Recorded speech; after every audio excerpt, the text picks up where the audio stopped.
Can't see me. Back in we dive for another hour. Bold Republic's on the radio. My name is Glenn Woods. We're joined now with Wyoming Liberty Group now in Cheyenne, Wyoming. And on video with me right now, and it looks a little frozen on their end, but I can hear the audio. Susan Gore from Wyoming Liberty Group. Can you hear me okay, Susan? I sure can, Glenn. Okay, good. Hopefully your video will unfreeze at some moment, because it looks like you got a nice jacket on, and everybody should be able to see that. Well, we just had a Christmas party. Oh, you did? Oh, okay. Well, now, it's kind of dangerous to have a Christmas party usually on a Thursday. You usually want to have those on Friday and late at night. Well, we sang Christmas carols, and we did have a little punch. Steve is a good mixer of punch. Yeah, okay. Well, you know, I would just going out on a limb. I'm probably wrong, but I would bet Steve keeps something in his desk to make a great punch. I'm just saying. Toss that. Oh, I wouldn't put it that far. He works pretty hard. I just like giving him a hard time. Susan Gore is a founder of Wyoming Liberty Group, and according to Maureen, wanted to pick up the topic of always siding on liberty. Is that correct? Well, using freedom of choice. Okay. And you know, I think part of what makes me think about that is I'm not much of a television watcher, but I was watching today a little bit of the Duck Dynasty controversy, and part of what I brought up in the first hour is, shouldn't A&E Network always side with freedom of speech, you would think? You know, and something like that. And I wondered if that related to what you wanted to talk about today. Well, freedom of speech.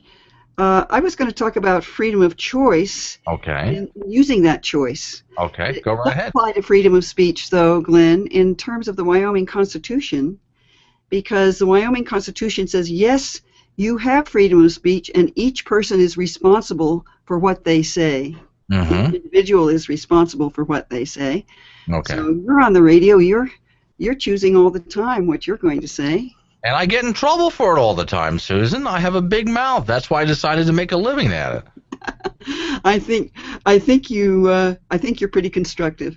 Thank you. What made you pick this up as a topic? Was there something that inspired you? Well, there's a professor, a former professor at Harvard called David McClelland, and he was very interested in how people used their choice. He wrote a book called, let me see if you can get this. Yeah. The Achieving Society. Okay. Yeah, that's big enough lettering. I think I can see that.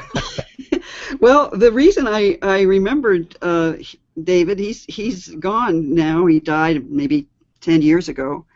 But he had people playing a version of horseshoes called ring toss. Have you ever heard of that? Yeah. And he watched how people made their decision on how to deal with the game.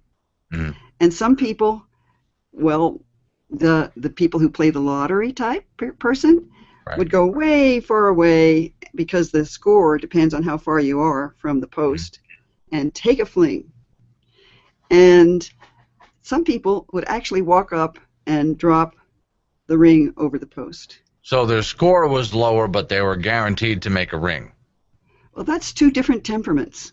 Yeah. But the interesting group was the more entrepreneurial person, very deliberate, figure out what the basic scoring system is, and arrange his distance from the post so he was getting it about half the time. If he missed one, he'd get a little closer. If he made one, he'd get a little farther away. And he usually scored better than the other two. Right. I call he was using his confidence in himself and his freedom of choice in how to achieve something. Okay. Is that too abstract for you? No, actually, that's not too abstract for me. Now, I think about that freedom of choice. See, the way I approach a topic like that, when we talk about freedom of choice, is right away I think, okay, but how does this relate to government and our freedom of choice? I mean, you understand, I will always go to that as a topic because that's part of what I do for a living here. And who gets to make the freedom of choice, you or does someone make it for you? But then again, part of what you were just talking about was also taking the risk of it. I'm a risk taker. I have been all of my life. I've never taken the safe path to a career. And on the one hand, that's cost me a lot. But on the other hand, when I get the reward for it, it's a pretty big payoff because I was willing to take it risky. I don't want to play it safe. Safe is boring, Susan. Well, I have to tell you a little bit about my father. He had a household of teenagers, and teenagers like to sleep in the morning. Yeah. He would go around to the beds and say, "Okay, get up. It's a great and beautiful day. Get up and do something wonderful today." Yeah. And he actually followed that himself. From a conversation at the kitchen table, he started a company that now is a global company, and enjoyed the whole process. Right. He was always using his freedom of choice for achieving something, and he said he bought the American dream hook, line, and sinker. Right. Well, I also take a look at my freedom. Well, look, I'm a type A plus to the second power personality. I'm one of those annoying guys that before the alarm clock goes off, I'm already out of bed. And I start the day with a shot of energy, and I keep going until eventually I just sort of wear out and I collapse into bed. And I've been that way my entire life, but I like living that way. Then again, there are these people who tend to play it safe, and that's the ring toss thing that you were talking about, that they walk up to the game and they drop the ring right over. I don't necessarily think that that's bad for some people, though. I mean, would you disagree? I think some people, probably for them, it's better to play it safe because if they tried taking a risk, they would really just screw up their own lives. Do you think I'm wrong? It takes different kinds, that's for sure. Yeah. Okay. Well, I've also noticed that when it comes to business owners, I mean, there are business owners out there who take a hell of a risk to start up the business, but they're willing to take that risk, pass or fail. Then there's other people who would just be happy being the employee working 9 to 5. My beef has always been for those people who take the 9 to 5 play it safe life, then don't turn around and complain when your boss is successful and pulls up for work in a sports car. Well, that's true too. One of the things that my dad did was start a company that didn't like people to say, "Oh, just tell me what to do and I'll do it." He expected some get up and go, and it attracted people who were interested in that type of person. Well, it also takes a little bit of thinking outside the box, if you will, because if you're someone who's going to take the risk, then you have to think outside the box. You have to be someone who looks at a problem and says, I'm not going to do it the way I'm told to do it, the way everybody is telling me that I'm supposed to do it. Even if people criticize me, I'm going to go ahead and try to get whatever the task is done in my own way to see if maybe I have a better way of doing it. And maybe I don't. Maybe it's going to fail, but it's worth the shot. I mean, let's face it. Isn't that what you did when you started your own business? Well, we sure didn't tell people how to do what their job was. Yeah. We had to agree what the purpose was. Right. But this reminds me, there's another Harvard professor who, Lawrence Kohlberg, who was interested in how people decided the difference between right and wrong. Right. And he said, you start with somebody who says the person who's most powerful is right. And you find people actually, I've worked in the prisons, you find people say, you stole something from me, but that's right because you were more powerful than I was. And then you find a lot of people who find convention as the right thing. If everybody else is doing it, then it's the right thing. And so that's hard to break. I mean, there are a lot of people who go along those lines. If blacks are riding in the back of the bus, then that's got to be it. It shouldn't have one sitting in the front of the bus, Right. Well, I think that go along with the crowd is part of what I have never been able to do in my life, and I don't think you're the personality type to do that either. But that goes back to, again, what do I mainly focus on this show is I talk a lot about freedom and liberty and your own personal choices. So, okay, we're supposed to be living in a country where you're allowed to experiment with your own life. Nobody is supposed to be telling you that you can't do it your own way. Criticism, sure, we're all going to face criticism, but you should be allowed to try your own experiment with your own personal life, pass or fail.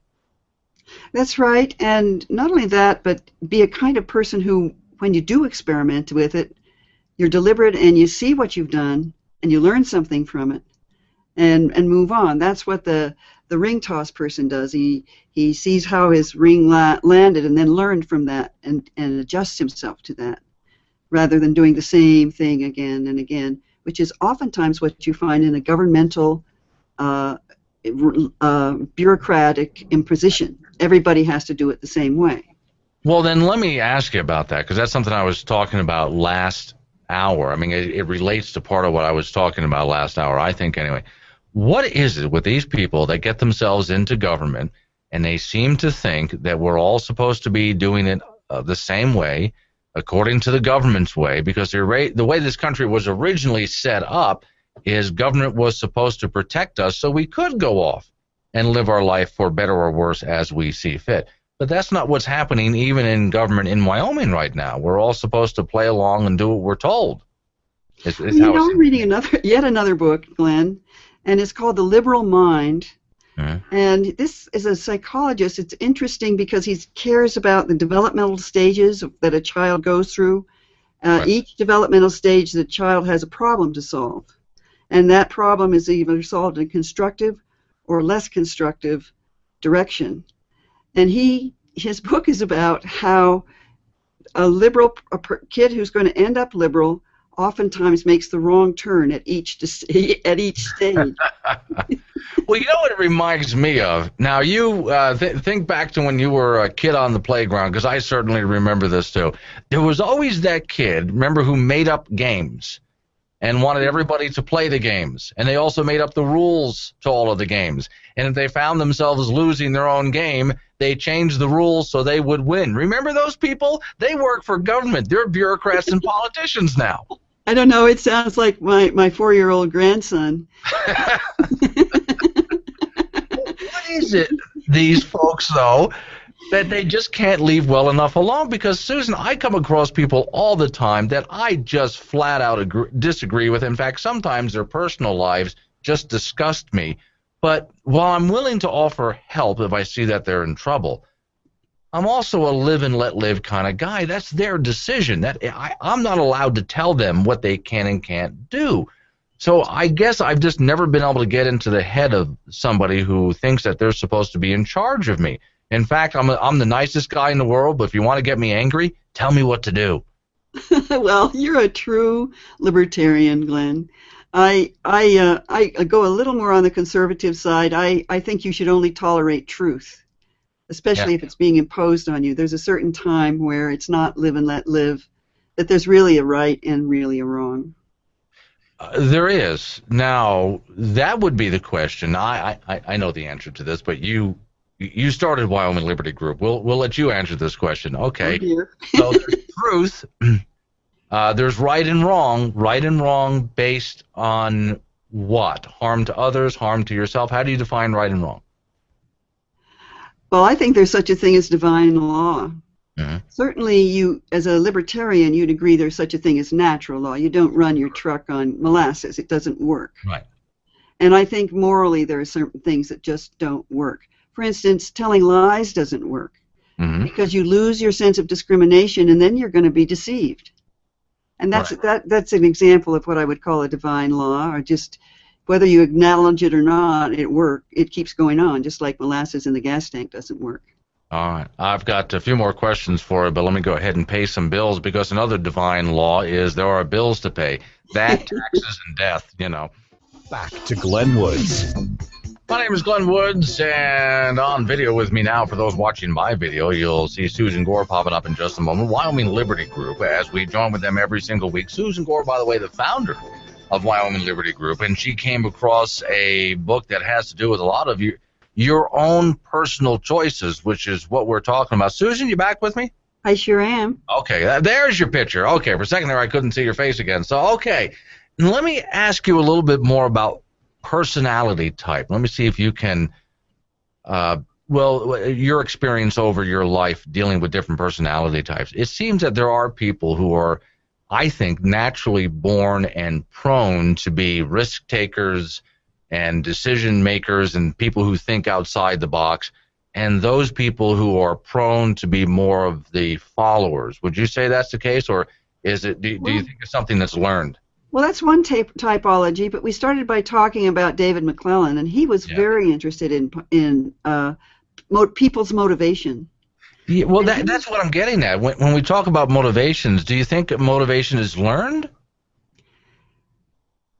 I think in part it's part of a culture. Okay. One of the things he thought that America was geared to was achievement. Right. But he also talked about people who are affiliative. They just love to have their friends. That's much more important to them than getting something done. There are also there people would be the next who part. control other people. That would be the next part. Let me give you my own experience again for a moment here. I really don't care even though I'm in a business that I'm supposed to get ratings, I don't care what other people think about me. I just do what I want to do based on whether it pleases me or not. I'm not out to hurt other people, but I don't care what your opinion of me is. But there's other people that's very important, and that affects what kind of decision they would make. So in other words, we go back to the ring toss analogy. Some people would stand at a certain distance and toss the ring based on what they thought other people were going to think of them. That could be. Or there could be a developmental stage. What were you like? Did you care what people thought of you when you were a teenager? No, I really didn't. No. You never did. No, I just never did. No. You never went through that stage, huh? No, I just never did. I just showed up and did my own thing, and I didn't, except on those rare occasions when it was a really cute girl around. Other than that, I didn't care. Okay. Well, one of the things that's interesting about this work of David McClellan is that there are certain people who need to control other people. Right. They're power people. And he gave tests to broad populations, and it turned out that it's true businessmen are more and women are more achievement oriented. Mm. The media are more power oriented. Right. And so that's of course you're a media guy. I don't know if I would put you in that category. Well, and yeah, I look at it different, not so much as power. I'm doing this because I enjoy what I do. I love what I do. To me, this is not a job. I mean, I get paid to have what I consider to be a great time. And while it seems like a contradiction, ratings matter on the one point. On the other hand, I just don't really care if somebody hates me or hates my program. So it's kind of strange when you look at a guy like me. But okay, you have a boss who likes to be in charge and is achievement oriented. There are those people who like working with their hands, and to them they get satisfaction out of building something. When the task is complete, they step back and look at it, and if it works, they're proud of themselves, and that's all they need.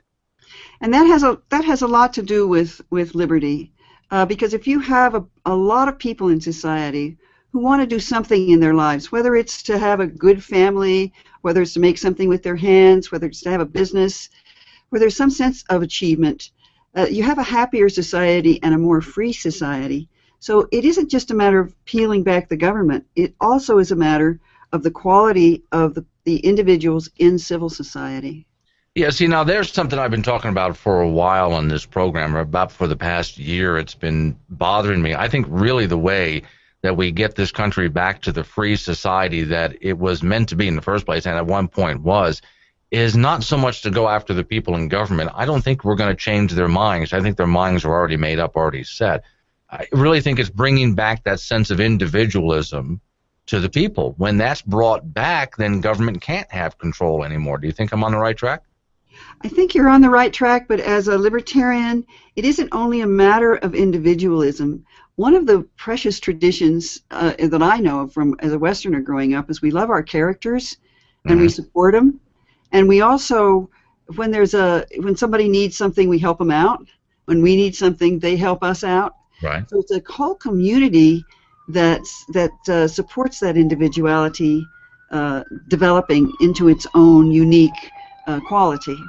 Right, and that's where you take a look at your neighbor and help them because they need that help. And I'm in favor of that, especially through this program and the newspaper, the Campbell County Observer up here. We get very involved in the community. In fact, we're renting this office space from a church next door, which we help out on every occasion that we can because we like neighbor helping neighbor. I don't like being forced to help, though, and that's what government does. It should always be voluntary. Always Right. be voluntary. Well, That's right. where did you find this book? Oh, I'm a great customer of Amazon, Okay. and the book is pretty hefty. Yeah, look, we got about 30 seconds, so hold it up and let us know where we can find it. It's called The Achieving Society, Mm-hmm. and it's by David McClellan. The Achieving Society. Okay. A society of achievers. And not so bad if you have a society of overachievers, too. I kind of like that. I like that. Reach I like for hanging it. around over. Susan, always great to see you. Thanks for coming on the Thank you, program. Glenn. Yeah, bye-bye.